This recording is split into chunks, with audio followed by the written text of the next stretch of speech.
I am Amanda Miller, 32 years old, watching my half-sister Natalie's wedding from my apartment when my world imploded. They claimed the venue had limited capacity, so I could only attend virtually. As the ceremony reached its peak, I spotted something impossible. My fiancé Thomas sitting with my family, wearing a suit he claimed was at the dry cleaners. He was supposed to be in Chicago on business. The live stream froze at that exact moment, capturing the betrayal perfectly. That frozen image would shatter my family forever and expose 6 years of elaborate lies. If you're watching this right now, I'd love to know where you're tuning in from. This family revenge story still makes my hands shake when I tell it. If betrayal by those closest to you sounds familiar, hit subscribe because trust me, what happened next changed everything. The karma that came back around in this family drama was something no one saw coming. To understand how I ended up watching my half-sister's wedding online while everyone else in my family attended in person, you need to know our complicated history. My parents divorced when I was 14. I still remember the night my dad, Richard Miller, told me he was leaving. He packed his suitcases while my mom Karen sobbed in their bedroom. I stood in the hallway, clutching my childhood teddy bear, even though I was too old for it, watching as 18 years of marriage disintegrated before my eyes. "It's not about you, Amanda," he said, not even looking at me as he zipped his luggage. "Your mother and I just grew apart." That was the first lie in what would become an intricate web of deception. Within 3 months, my father married Stephanie, a woman 15 years younger than him who worked at his real estate development company. I later discovered their affair had been going on for 2 years before the divorce. When I was 16, they had Natalie, my half-sister. From that moment, I felt myself being gradually erased from my father's life. The photos of me that once lined his office walls were replaced with professional family portraits of him, Stephanie, and baby Natalie.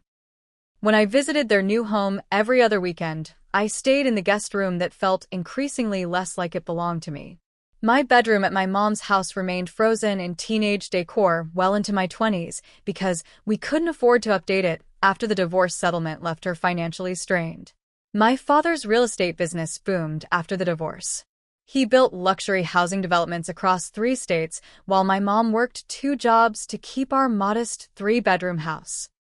The contrast between my 2 lives couldn't have been more stark. At Dad's house, everything was premium and pristine.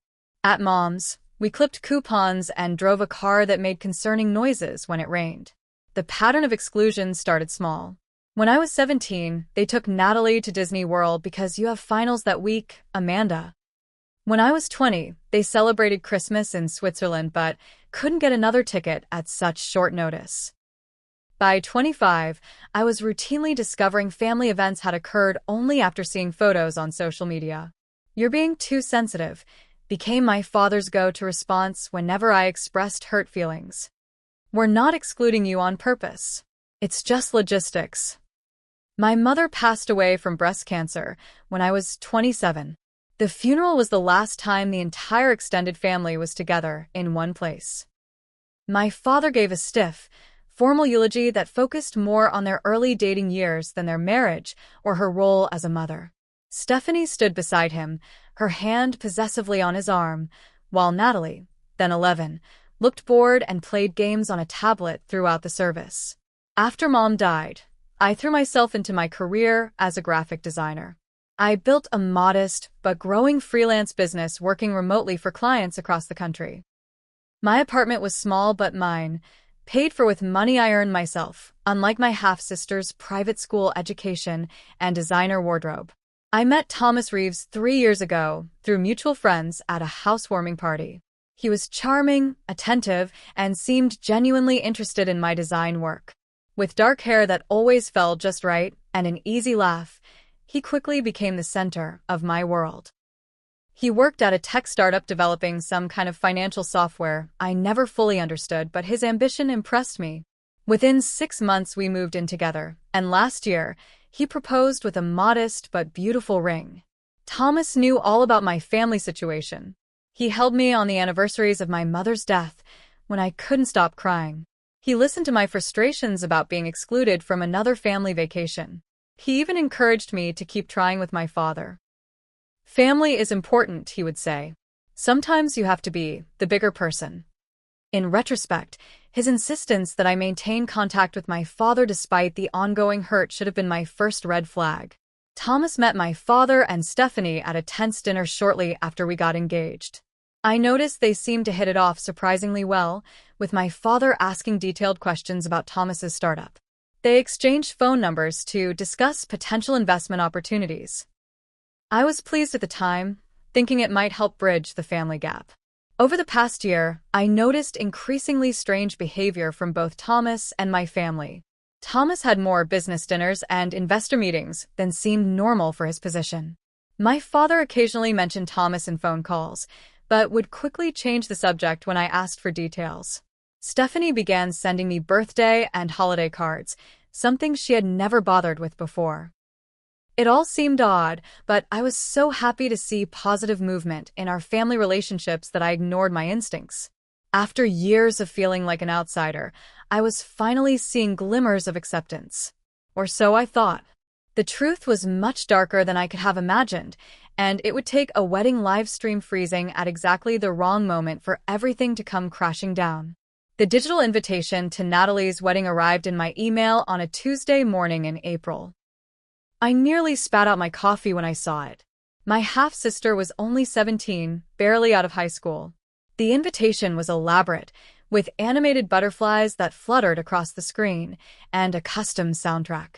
It announced the union of Natalie Miller and Jackson Price at my father's sprawling estate in the Hamptons, 3 months from now in July.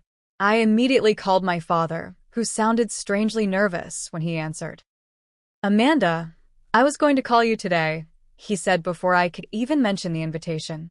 "Dad, Natalie is 17. Isn't this a little young to be getting married?" I asked, genuinely concerned. "She's very mature for her age," he replied defensively. "Jackson comes from an excellent family. His father and I have business connections going back 15 years. The conversation quickly took an uncomfortable turn when I asked about travel arrangements. "Actually, about that," my father said, clearing his throat. "We're having to limit the in-person guests quite strictly." "What does that mean?" I asked, already feeling a familiar sinking sensation. "The venue has capacity limitations," he explained, though the venue was his own 15-acre estate with multiple buildings and expansive grounds. Fire codes and all that. "But we've arranged for professional live streaming for extended family and friends who can't attend in person." "You're saying I can't come to my own sister's wedding?" My voice cracked despite my efforts to remain composed. "Half-sister," Stephanie interjected in the background, not quite quietly enough. "And it's not just you, Amanda. We had to make difficult decisions about the guest list." I later discovered that distant cousins I'd never even heard of had received physical invitations while I was relegated to the virtual experience. "It's really the next best thing to being there," my father continued, his voice taking on that patronizing tone I knew too well. "The streaming company is top-notch. Multiple camera angles, high definition. You'll be able to see everything. We'll even wave to the camera for you." That night, I told Thomas about the wedding and my exclusion from the in-person guest list. He seemed unusually interested in the details, asking questions about the date and location. Then he delivered his own news. "That's the same weekend as the Chicago conference," he said, frowning as he checked his calendar. "I have to present our new software platform to potential investors. There's no way I can reschedule. So, I'll be watching Natalie's wedding alone?" I tried not to sound as pathetic as I felt. "I'm sorry, babe." He kissed my forehead. "But hey, maybe it's for the best. Those family events are always stressful for you anyway." In the weeks leading up to the wedding, I received increasingly detailed emails about the live stream. Technical instructions, testing links, even suggestions for creating an immersive at-home experience, including recommended champagne pairings for different parts of the ceremony. The level of production value for excluding me was almost impressive. Meanwhile, Thomas became busy with preparation for his Chicago trip. He bought a new suit, claiming his old one was too worn for important investor meetings. He took it to the dry cleaners and said he'd pick it up right before his flight. "This deal could change everything for us," he said excitedly. "If I land these investors, We might be able to afford that house we looked at. I was supportive, if distracted by the approaching wedding. I helped him prepare his presentation, giving design feedback and practicing questions with him late into the night. A week before the wedding, I started seeing social media posts from relatives. Aunt Judith posting about her flight to New York. Cousin Patrick checking in at a hotel near my father's estate. Everyone was arriving early for various pre-wedding events, a welcome dinner, a beach party, a golf outing. The night before Thomas was scheduled to leave for Chicago, I used his laptop to order food while he showered. A notification popped up from his email. Without really thinking about it, I clicked it open. It was a hotel confirmation for the Hampton Bay Resort, less than a mile from my father's estate, for the entire wedding weekend. The reservation was for 2 adults. My hand shook as I quickly closed the email and shut the laptop. It had to be a mistake. Maybe it was for someone at his company. Perhaps he'd booked it before realizing he had the conference. I created a dozen explanations in my mind, none of which addressed the gnawing feeling in my stomach. When Thomas emerged from the shower, I almost confronted him. But some self-protective instinct held me back. Instead, I smiled and asked if he'd packed everything for Chicago. "All set," he said, kissing me casually. "I'll call you every night, I promise." The morning Thomas left, he seemed oddly formal. His hug was stiff, his kiss brief. He left 4 hours before his supposed flight, claiming he needed extra time for security. "Have fun watching the wedding," he said as he rolled his suitcase to the door. "Take some screenshots for me." If only he knew how literally I would take that suggestion. The day before the wedding, I received texts from both my father and Stephanie, reminding me to log in early to get the full pre-ceremony experience. Natalie sent a single message. "Hope the stream works LOL." I spent that evening alone in my apartment, trying not to feel sorry for myself. I opened a bottle of wine and scrolled through social media, torturing myself with images of the rehearsal dinner I wasn't invited to. There was Aunt Judith with her arm around Natalie. There was Uncle Robert making a toast. And in the background of one photo, so quick I almost missed it, a familiar profile that looked unnervingly like Thomas. But when I went back to look more closely, the photo had been deleted. Sleep eluded me that night as my mind raced with possibilities, each more painful than the last. By morning, I had convinced myself I was being paranoid. The wedding was at 2 o'clock. I had 5 hours to pull myself together and prepare to watch my half-sister get married through a computer screen. The morning of Natalie's wedding, I decided to make the best of the situation. If I had to watch from 200 miles away, I would at least do it with style. I put on a navy blue cocktail dress I'd been saving for a special occasion, did my makeup carefully, and even ordered myself a small bouquet of flowers to mark the day. I set up my laptop on the dining table, connected it to the television for a larger view, and opened the bottle of champagne I'd been saving for Thomas's return. The live stream began an hour before the ceremony, with sweeping drone shots of my father's estate. The property looked even more impressive from the air, with manicured gardens, a reflecting pool, and white chairs arranged in perfect rows on the main lawn. A string quartet played softly as guests arrived, the women in colorful summer dresses, the men in light suits appropriate for a July afternoon. I poured myself champagne and watched as the camera panned across the gathering crowd. I recognized relatives I hadn't seen in years. My father's business associates. Stephanie's large extended family. Everyone seemed to be having a wonderful time, greeting each other with hugs and air kisses, accepting flutes of champagne from circulating waiters. The camera occasionally focused on Natalie getting ready in my father's house, her makeup being applied by a professional artist, Stephanie fussing with the veil. My half-sister looked beautiful in an elaborate gown that probably cost more than my annual rent. For a moment, I felt a pang of something like affection for her. She was just a teenager, after all. This whole excessive production wasn't her fault. At exactly 2 o'clock, the music changed and the ceremony began. The officiant took his place under an archway covered in white roses. The groom, Jackson, walked to the front with his best man. I didn't know much about Jackson except that he came from money and had known my father for years through business connections. The wedding party proceeded down the aisle one by one. Bridesmaids in pale pink dresses. Groomsmen looking uncomfortable in their formal wear in the summer heat. A flower girl who looked to be about 4 scattering rose petals with determined concentration. As the camera panned across the seated guests during the procession, I started noticing faces that made my blood run cold. My cousin Melissa, who had told me she couldn't afford to fly in from California. My father's oldest friend, Bernard, who had messaged me last week saying he was having surgery and would also be watching online. And then, in the third row on the groom's side, partially obscured by a large floral arrangement but unmistakable to me, Thomas. My Thomas. My fiancé. The man who was supposed to be in Chicago presenting to investors.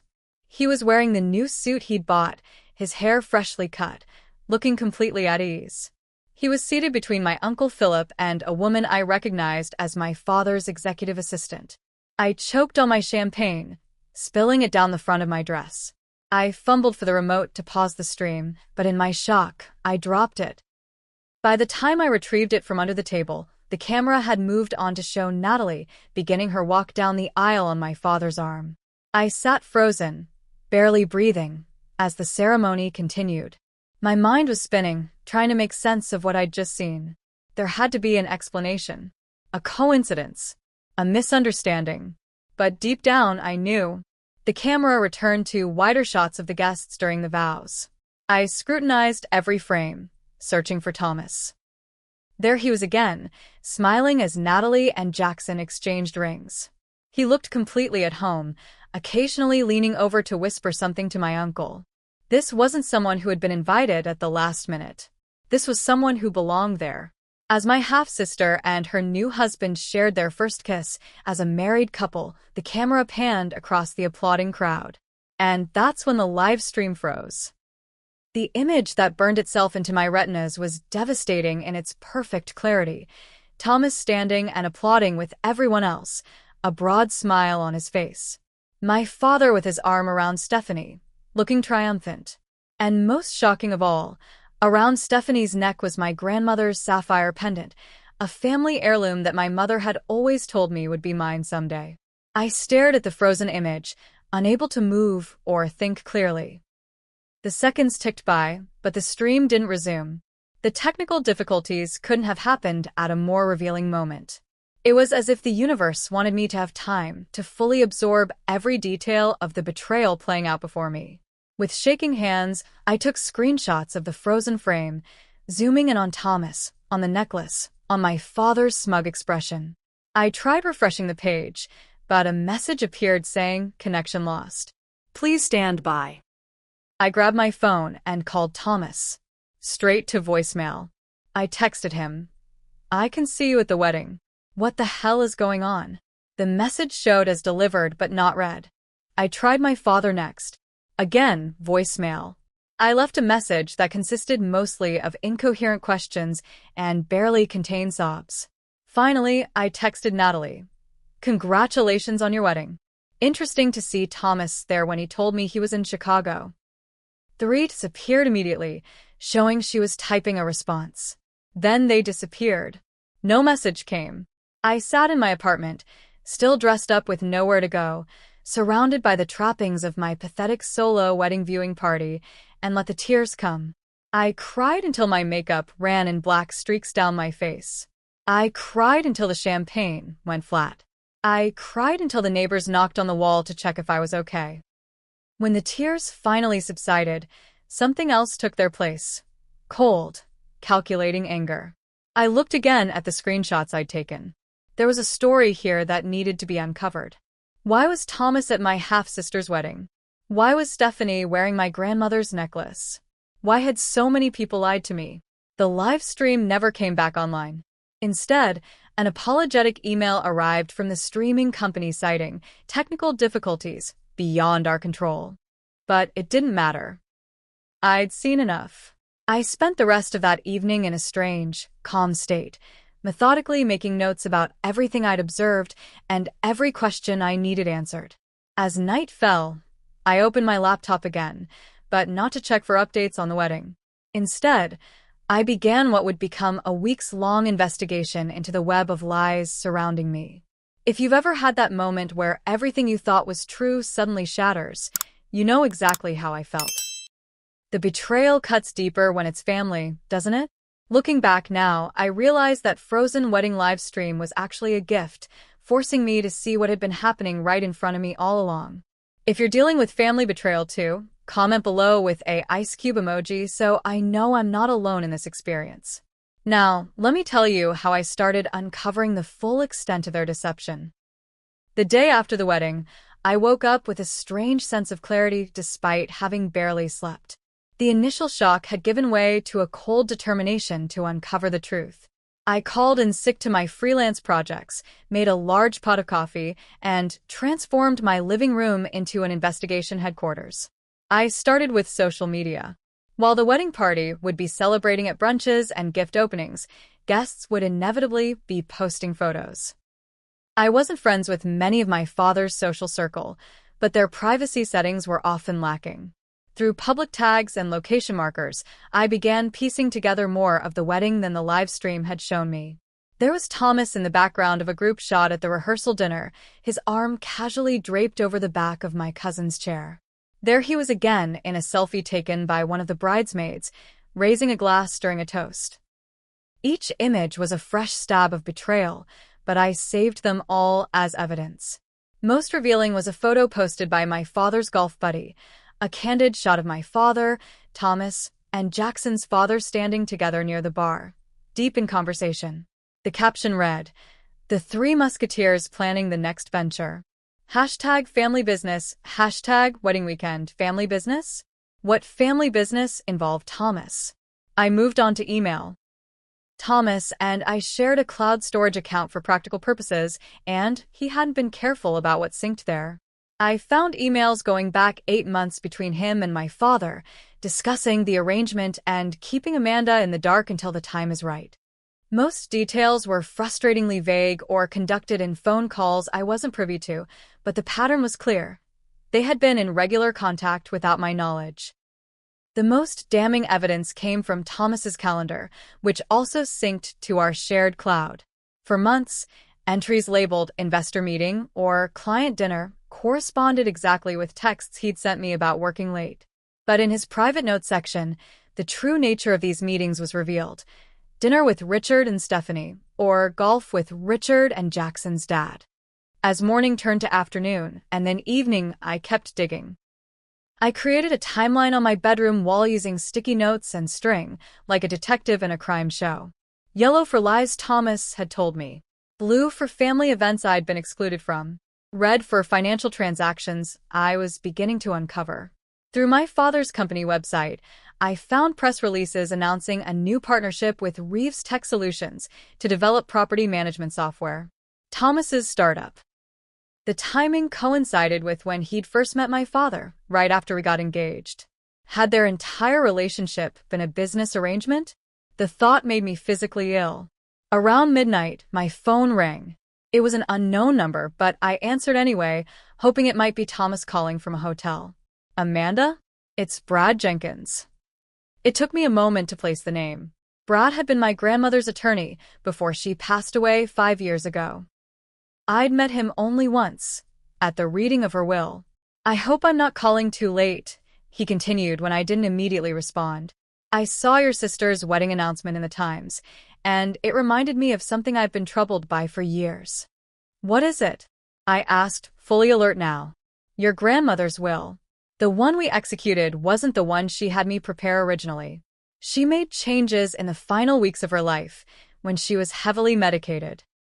I had concerns about her capacity at that time, but your father insisted she was lucid. My grandmother had left everything to my father, with specific items designated for Stephanie, and, eventually, Natalie. I had received only a small cash bequest, and none of the family heirlooms or property that had been promised to me throughout my childhood. What was in the original will?" I asked, my heart pounding. "She left her house in Vermont to you, specifically. And the sapphire jewelry set that had come down through the maternal line. She was quite clear that those items were to go directly to you, not through your father." The sapphire pendant that had been around Stephanie's neck at the wedding. The Vermont house that my father had sold almost immediately after my grandmother's death, claiming it had been too much of a burden to maintain. Can you send me documentation of the original will? I asked. That's why I'm calling. I kept copies, against my better judgment. I always felt something wasn't right. The next morning, the documents arrived by courier. The contrast between the two wills was stark. In the original, I was a primary beneficiary alongside my father. In the revised version, I was nearly written out entirely. Armed with this new information, I contacted a lawyer specializing in estate fraud. Then I reached out to a financial journalist who had once interviewed me for an article about freelance designers. She put me in touch with a colleague who covered real estate development and had been looking into my father's business practices for some time. 4 days after the wedding, Thomas finally called. I let it go to voicemail. His message was a masterpiece of deception. Amanda, I'm sorry I haven't been in touch. The Chicago meetings ran long, and then my phone died. I'm flying home tomorrow. Can't wait to see you and tell you all about it. Love you. I texted back, just 4 words. I saw you there. Screenshots. His response came minutes later. We need to talk. It's not what you think. But it was exactly what I thought and worse. As my investigation continued, I uncovered a complex web of financial entanglements between Thomas's startup and my father's company. What had initially appeared to be a standard investment was actually something closer to a bribe or payoff. I found a transfer of $50,000 from my father to Thomas shortly after we began dating. Another $75,000 when we got engaged. The startup was essentially a shell company, existing primarily on paper and funded almost entirely by my father. The most devastating discovery came a week after the wedding, when I met with Maria, my father's former assistant, who had been let go the previous year. Over coffee in a quiet corner of a cafe, she confirmed my worst suspicions. Your father hired Thomas to date you, she said, unable to meet my eyes. It started as a way to keep tabs on you after your mother died. Richard was worried you might contest your grandmother's will. So, our entire relationship was a lie? My voice sounded hollow, even to my own ears. At first, yes. But Thomas talked about you all the time at the office. I think he genuinely fell for you eventually. She reached across the table to touch my hand. That's why I got fired, you know. I told your father it was wrong to keep manipulating you, that you deserved to know the truth. That night, I sent Thomas a carefully worded text. I know everything. About the money. About why you started dating me. If you want any chance of explaining your side, come home tomorrow. Otherwise, don't bother coming back at all. His response was immediate. I'll be there. There's more to this than you know. As I waited for the confrontation that would determine the course of my future, I gathered every piece of evidence I had collected. Emails, bank records, calendar entries, the 2 versions of my grandmother's will, the wedding photos showing Thomas integrated with my family. I arranged them all in a folder labeled The Truth. Then I waited for the man I had loved, the man who had been paid to love me in return, to come home and face what he had done. Have you ever felt that gut punch moment when you realize someone close to you has been living a double life? The pieces were all falling into place for me, but I still had to confront Thomas face to face. Before I tell you about that explosive conversation, hit like if you've ever had your trust shattered by someone you thought you knew. And stay with me because what I discovered next changed everything about how I would get justice. Thomas returned on a Wednesday afternoon, 6 days after the wedding. I heard his key in the lock and steeled myself for the confrontation I had been rehearsing in my mind.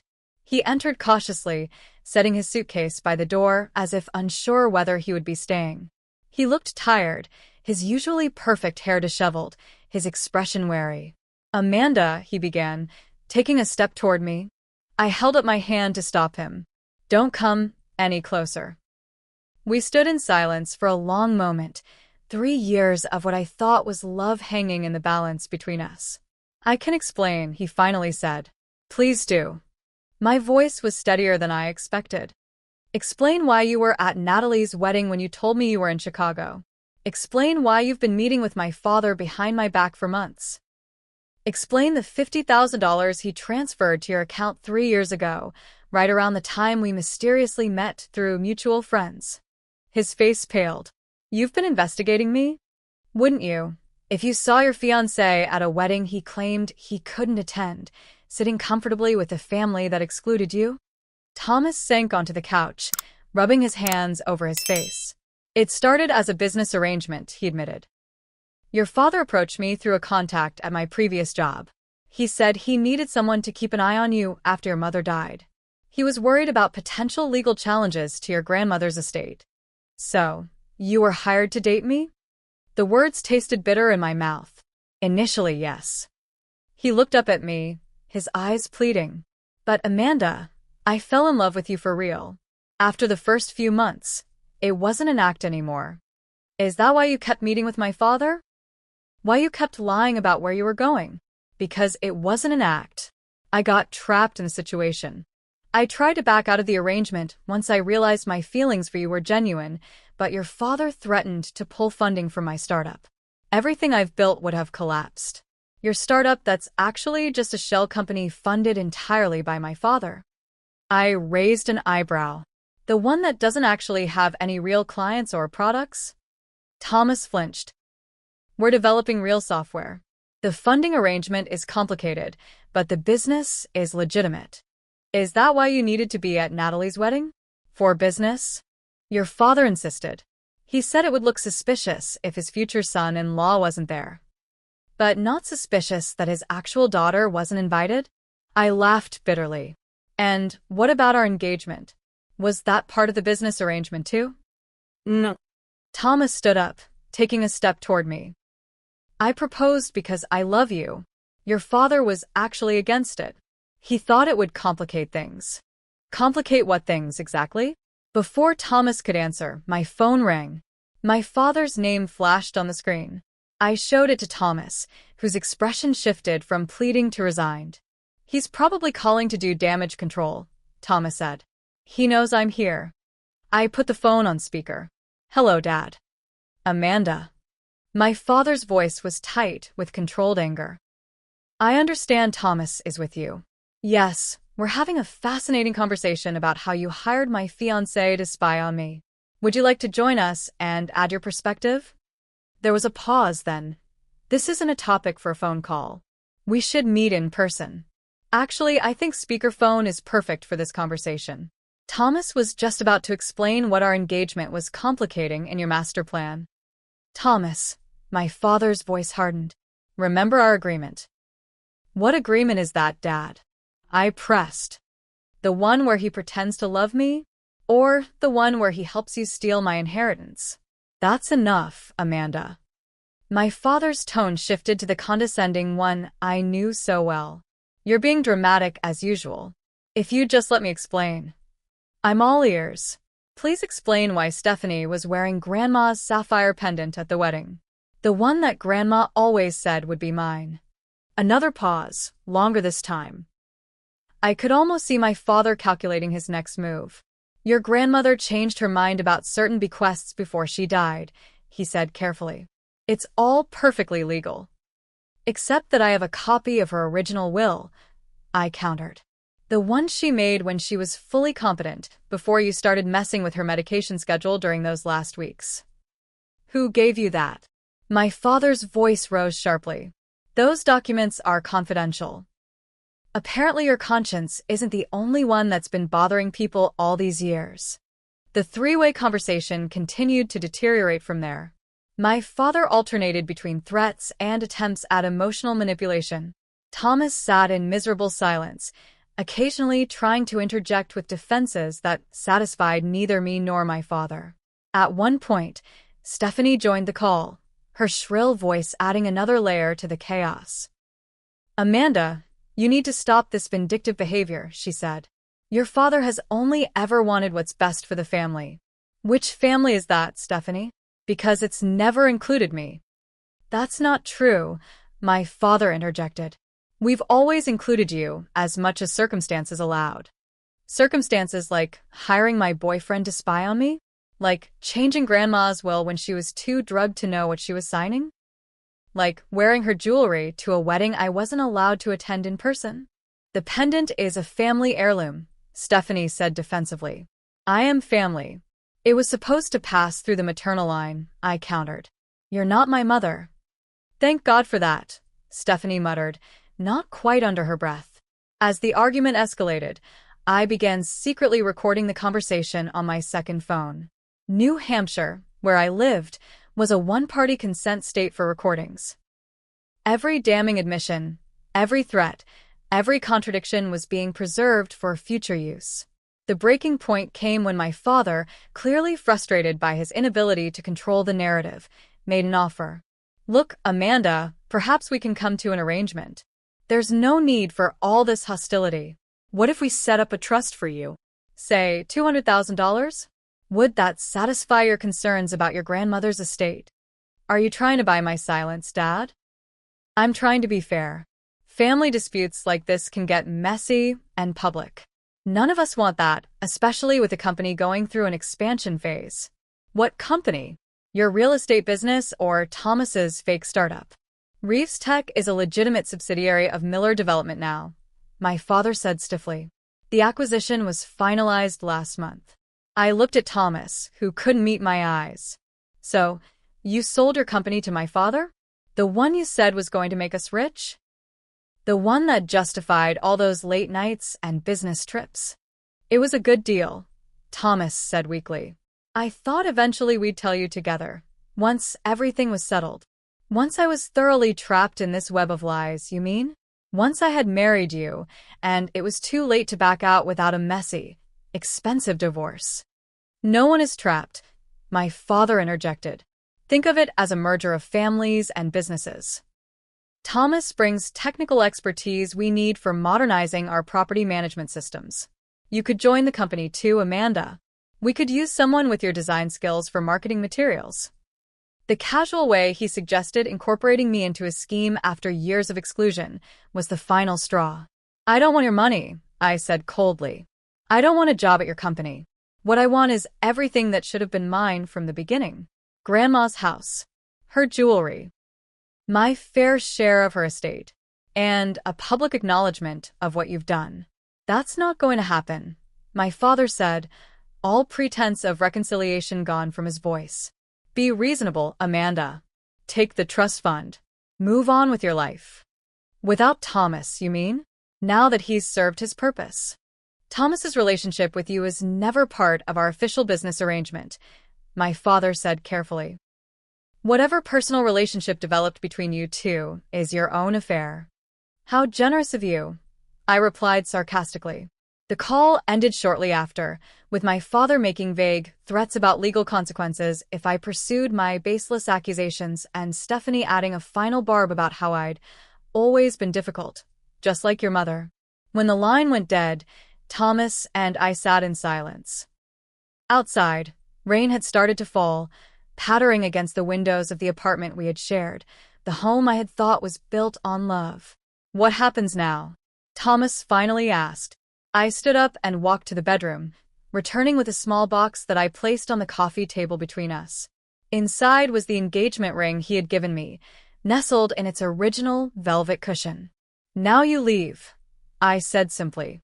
Whatever real feelings developed between us, they grew from a foundation of lies. I can never trust you again. Amanda, please. His voice broke. I know I've made terrible mistakes, but what we have is real. What we have is a business transaction that got complicated. That's what my father said, right? That I was complicating things by actually falling in love with you. Thomas couldn't deny it. He took the ring box with trembling hands. Where will you go? I asked, surprising myself with the question. Some small part of me still cared about his welfare, despite everything. Your father has a corporate apartment I can use until I find a place, he admitted. Part of the acquisition deal. Of course. Even in this final moment, my father had ensured Thomas would land safely, while I was left to pick up the pieces alone.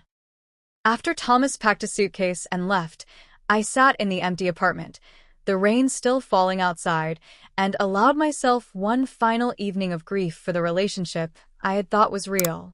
I cried for the love I had given so freely. I cried for the future I had planned with a man who had been paid to be with me. Then, as midnight approached, I dried my tears and opened my laptop. My father thought this ended with Thomas's exit and a generous trust fund to buy my silence. He had no idea that the confrontation was just the beginning of my response to their betrayal. I had recorded everything. I had documentation. I had witness testimony from people like Maria and Brad Jenkins. And most importantly, I had nothing left to lose. The next morning, I began implementing the plan that would bring justice not just for myself, but for my grandmother and mother as well. A plan that would shake my father's carefully constructed world to its foundations. The morning after Thomas moved out, I woke with a sense of purpose I hadn't felt in years. The initial shock and grief had hardened into determination. If my father thought I would quietly accept a payoff and disappear, he didn't know me at all. Then again, he had never bothered to really know me. My first call was to Diane Mercer, a forensic accountant recommended by my attorney. I forwarded her all the financial documents I had gathered, including the transfers between my father and Thomas, the acquisition paperwork for Reeves Tech, and the suspicious activity surrounding my grandmother's estate. "There's definitely something worth investigating here," Diane said after reviewing the materials. "These property transfers around the time of your grandmother's death raise several red flags for potential tax evasion." Tax evasion? I hadn't even considered that angle.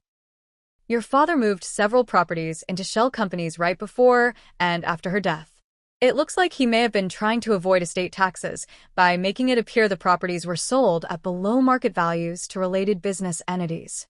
This was exactly the kind of leverage I needed. My father feared public scandal above all else. His reputation in the business community was everything to him. My next step was to reach out to my mother's sister, Aunt Rebecca, who had become estranged from our family after my parents' divorce. We hadn't spoken in years, partly because my father had told me she wanted nothing to do with me, a claim I now questioned along with everything else he had ever told me. "Amanda," she answered the phone with surprise. "I never thought I'd hear from you again." "I'm sorry it's been so long," I said, suddenly emotional at hearing her voice. "I think I've been misled about a lot of things." Our conversation lasted hours as we pieced together our separate experiences with my father. She confirmed what I had begun to suspect. My father had systematically isolated me from my mother's side of the family through a campaign of misinformation and manipulation. "After your mom died, I tried to reach out so many times," Aunt Rebecca said. "But your father's lawyer sent cease and desist letters claiming I was harassing you. Eventually, I gave up.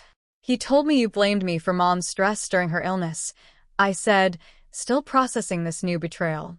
"That you thought her cancer might have gone into remission if she hadn't been worrying about me so much." "Oh, Amanda." Her voice broke.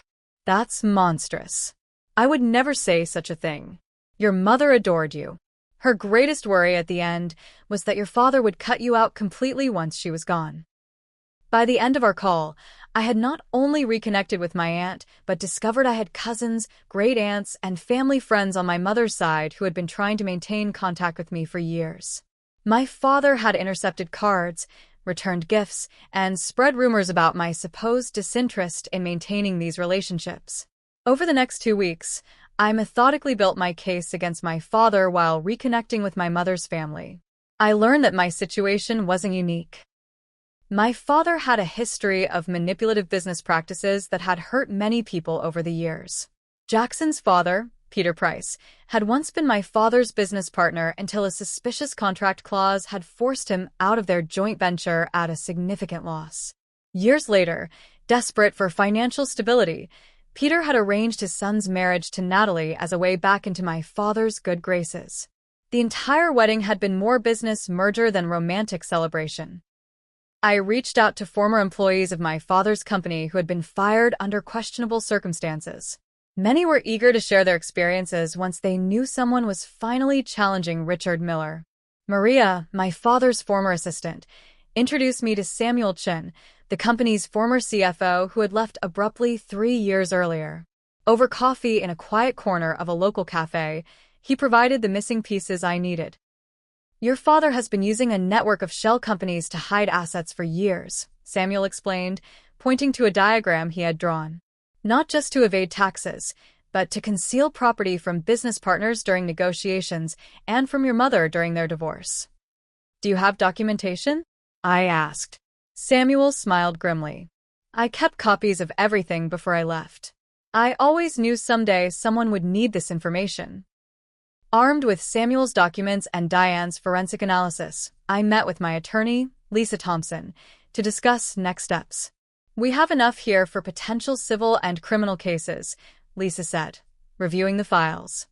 "The question is, what do you want to achieve?" I thought carefully before answering. "I want what's rightfully mine from my grandmother's estate. I want my father held accountable for his actions. And I want the truth to be public, so he can't do this to anyone else." "We can file a petition to invalidate the amended will based on your grandmother's lack of capacity," Lisa explained. "With Brad Jenkins's testimony and the medical records showing the increase in her medication, we have a strong case. But your father will fight this aggressively." "I'm ready," I assured her. "What about the financial improprieties?" "That's where we have real leverage. Based on what Samuel provided, there are potential securities violations, tax evasion, and fraud charges that could interest federal authorities. However," she cautioned, "once we go down that road, we can't control the outcome. Your father could face serious consequences, including criminal charges." "I understand," I said quietly. "But he's had years to make this right and chose deception at every turn." Over the next month, my team and I built our case methodically. We documented every transaction, every lie, every manipulation. I created a secure website containing all the evidence, accessible only with a password, ready to be shared with authorities or the media if necessary. I also began making strategic connections with my father's business competitors and former partners who had been similarly deceived. Peter Price, despite his daughter's marriage to Natalie, was particularly helpful in understanding the structure of my father's current business dealings. "Richard has overextended himself on the Westlake development," Peter confided during a discreet meeting. "He's leveraged everything on that project succeeding.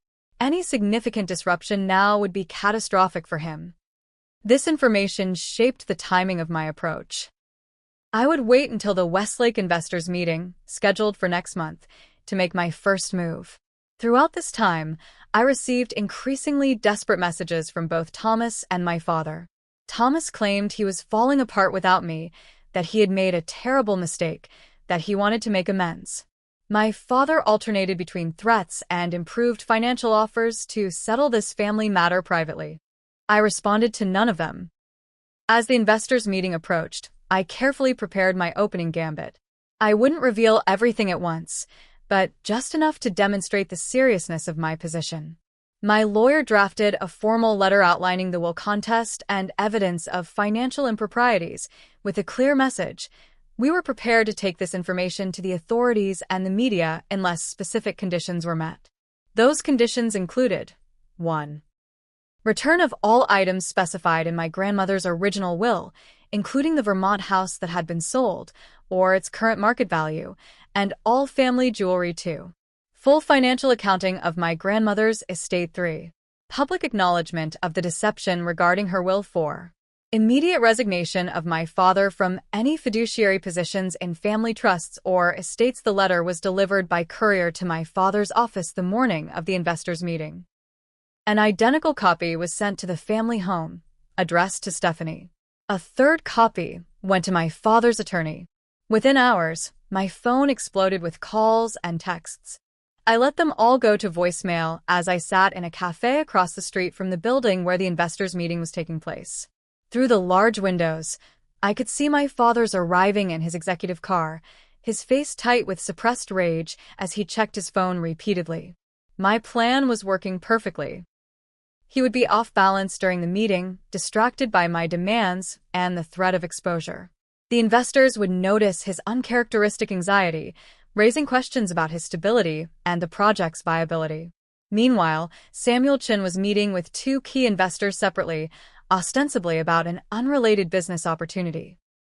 During that meeting, he would casually mention concerns about the Westlake project's financing structure, planting seeds of doubt that would grow when combined with my father's unusual behavior.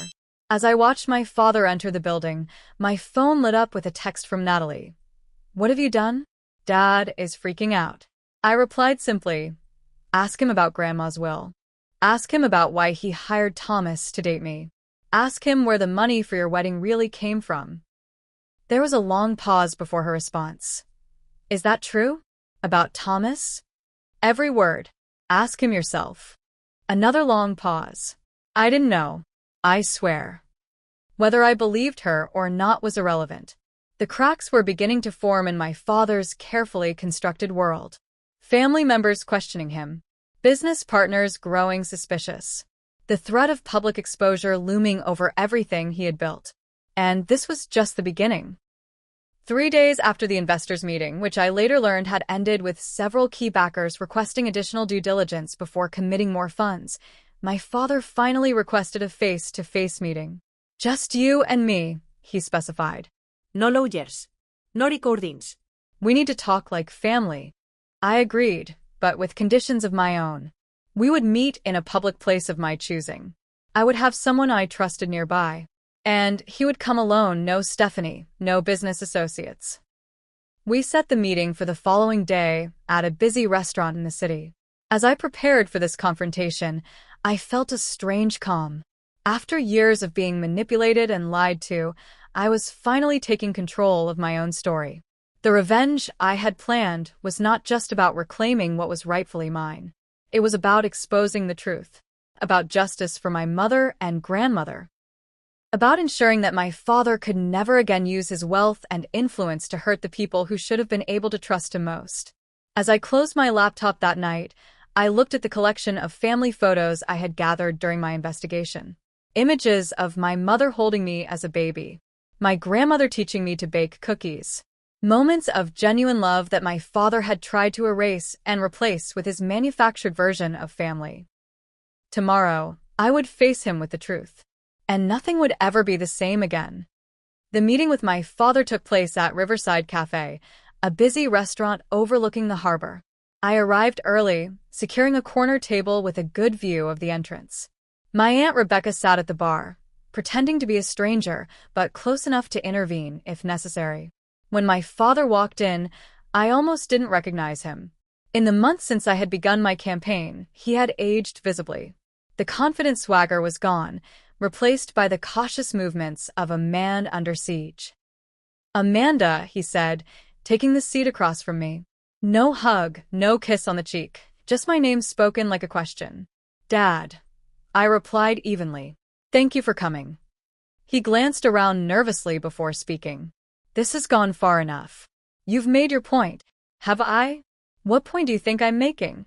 That you feel excluded, overlooked. I understand you're upset about the wedding, about Thomas. But bringing the IRS and my investors into a family disagreement is taking things too far." I took a sip of water, letting his words hang in the air between us. "This isn't about feeling excluded, Dad. This is about you systematically lying to me, manipulating me, and stealing what was rightfully mine." "I never stole from you," he protested, but his eyes flickered away, unable to meet mine. "Grandma's will? The Vermont house? The sapphire jewelry? The trust fund she established that somehow disappeared after her death. There were expenses, end-of-life care. Stop lying." I cut him off. "I have the hospital bills. I have the original will. I have statements from her attorney and doctor." My father's face hardened. "What exactly do you want, Amanda? Money? Is that it? Name your price, and let's end this before it destroys everything. I sent you my conditions in the letter. Did you read it? Those terms are impossible. The Vermont house was sold years ago. Some of the jewelry has been promised to Natalie, and a public acknowledgement would damage the family name needlessly." The family name. I couldn't help but laugh. "You mean your reputation, your business standing. That's what this has always been about, hasn't it? Appearances. The perfect family image, even if it meant erasing me when I didn't fit the picture. For the first time, something like shame flickered across my father's face. I never intended to erase you. Things just evolved after I married Stephanie. She had certain expectations about our life together. And I was inconvenient to those expectations. He didn't answer directly. I try to provide for you financially. Your mother's settlement, your college tuition. The bare minimum required by the divorce agreement. I corrected him. And then you hired my boyfriend to spy on me, to make sure I wouldn't cause problems about Grandma's will. My father looked genuinely startled. Who told you that? Thomas. Maria. Does it matter? It's true, isn't it? After a long pause, he nodded almost imperceptibly. It wasn't supposed to become serious between you two. Just a way to keep informed about your activities after your mother died. You were so angry, making accusations about the will. We were concerned you might take legal action. Because you knew the will was fraudulent. Not fraudulent. Your grandmother changed her mind at the end. While heavily medicated and being isolated from everyone except you and Stephanie. We went back and forth like this for nearly an hour, my father alternating between defense, justification, and occasional glimpses of genuine regret. Throughout, I maintained a calm exterior that seemed to unnerve him more than anger would have. Finally, when it became clear we were at an impasse, I placed a USB drive on the table between us. "What's this?" he asked. "Everything," I replied simply. "Financial records, witness statements, recordings, communications between you and Thomas. The original and fraudulent wills side by side. Evidence of tax evasion going back 15 years. Everything I've discovered in the past month." His hand trembled slightly as he reached for the drive. "This is a copy," I continued. "The originals are secured with multiple people, set to be released to authorities and the media if anything happens to me or if you fail to meet my terms." "You're blackmailing me," he said, his voice hollow. "I'm negotiating from a position of strength," I corrected him. "Something you taught me, though not intentionally. You have 48 hours to agree to my terms, or I move forward with both legal action and public disclosure." I stood to leave, but my father caught my wrist. "Amanda, wait. You're my daughter. Despite everything, doesn't that mean something to you?" Looking into his eyes, I saw not the powerful, intimidating figure who had shaped my childhood, but an aging man terrified of losing everything he had built. "It did mean something," I said quietly. "That's why this hurt so much. 48 hours, Dad. The choice is yours." Exactly 47 hours later, my father's attorney contacted mine with a counteroffer. They would return all jewelry mentioned in the original will, pay the current market value of the Vermont house plus interest, create a new trust in my name with the amount specified in the original will plus 20 years of growth, and provide a full accounting of my grandmother's estate. The only modification to my demands was the public acknowledgement. Instead of a public statement, my father offered a private family gathering where he would admit his wrongdoing to all extended family members from both sides. After consulting with my legal team, I accepted these terms with one addition. Thomas would be required to return all funds received from my father and dissolve any business relationship between them. The papers were signed 3 days later.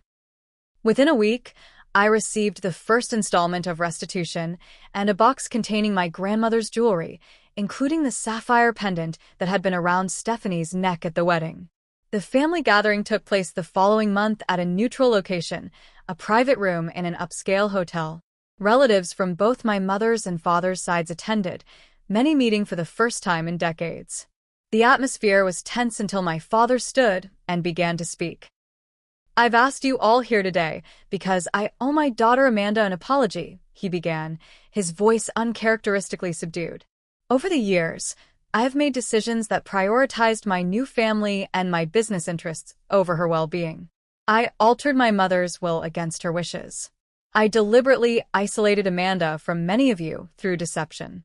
And I interfered in her personal life in ways that were inappropriate and harmful." Watching him admit these things in front of witnesses was surreal. Some relatives gasped.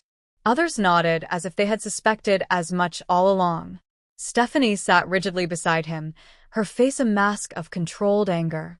As part of making amends, my father continued, I have restored Amanda's inheritance as it was originally intended.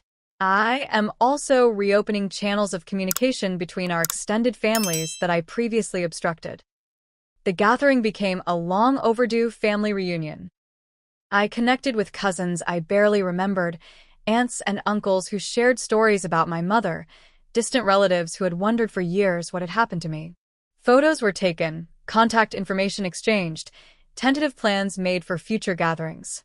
My father and Stephanie left early, their part in the proceedings completed. As they exited, I noticed Natalie lingering behind, seemingly torn between following her parents and staying. To my surprise, she approached me as the evening was winding down. I didn't know, she said without preamble. About Thomas, about the will, about any of it. I thought you just didn't want to be part of the family. At 17, she seemed suddenly younger than her years, a child caught in adult machinations. I believe you, I said, and was surprised to realize I meant it. You were raised in the environment they created. They're getting divorced, she blurted out. Dad and Stephanie. After everything that happened, they're splitting up. She's furious about the money he's giving back to you. This was news to me, but not entirely surprising. Their relationship had always been transactional, built on mutual benefit rather than genuine affection. Are you okay? I asked, feeling an unexpected concern for this half-sister I barely knew. She shrugged, a typical teenage gesture. I'm going to college next year anyway. Columbia. Dad's already transferred the tuition into a separate account, so it's protected from whatever happens next. Always the businessman, my father, even in the midst of personal collapse. If you ever need to talk, I offered. I'm here. We're still family in our way. Natalie nodded awkwardly, then rejoined a group of cousins her age, the tentative connection between us, neither rejected nor fully embraced. In the months that followed, the promised restitution was completed. My father's business suffered as rumors of financial improprieties spread despite our private settlement, and several major projects, including Westlake, were put on indefinite hold. The divorce proceedings between him and Stephanie became contentious, with allegations of infidelity on both sides making their way into local gossip circles. Thomas attempted to contact me several times, each message more desperate than the last. He had lost his company, his financial backing, and apparently his self-respect. His final email acknowledged the harm he had caused and expressed what seemed like genuine remorse, but ended with yet another plea for reconciliation that I did not answer. As for me, I used a portion of my restored inheritance to establish a foundation focused on supporting elder care advocacy and preventing financial exploitation of vulnerable seniors. The foundation was named after my grandmother, a small way of honoring what should have been her true legacy. I also connected with a network of people who had similar experiences with family financial abuse, creating resources and support systems I wished had existed when I was going through it alone. This work became unexpectedly fulfilling, giving purpose to the pain I had endured. Through this network, I met Daniel, a financial investigator who had helped his own grandfather recover assets hidden by unscrupulous relatives. Our shared experiences and commitment to preventing similar abuses created an immediate connection that gradually developed into something more. Unlike with Thomas, this relationship grew slowly, built on a foundation of honesty and mutual respect. 1 year after the fateful wedding livestream, I received an unexpected package. Inside was a framed photograph of my mother and grandmother together, smiling in front of the Vermont house that should have been my inheritance. A note from my father accompanied it. Found this while cleaning out storage. Thought you should have it. The house and the memories were always meant to be yours. It wasn't exactly an apology, but for my father it was something close to one. I placed the photo on my mantle, a reminder of where I came from and what I had overcome. The frozen image from Natalie's wedding livestream, the one that had revealed so much betrayal in a single frame, remains saved on my computer. I rarely look at it now, but I keep it as a reminder that sometimes the most painful revelations can ultimately set you free. That moment of technical failure had been a gift, forcing me to see what had been happening around me all along and giving me the evidence I needed to reclaim my rightful place in my family's story. Family betrayal cuts deeper than any other kind. If my story resonated with you in any way, I'd love to hear about your own experiences with family justice in the comments below. Have you ever had to stand up to family members who wronged you? What gave you the strength to do it? Like and subscribe if you want to hear more stories about finding your voice after betrayal, and share this video with someone who might need to know they're not alone in their family struggles. Thank you for listening to my journey from exclusion to empowerment. Remember, sometimes the family we build for ourselves after betrayal becomes stronger than the one we were born into.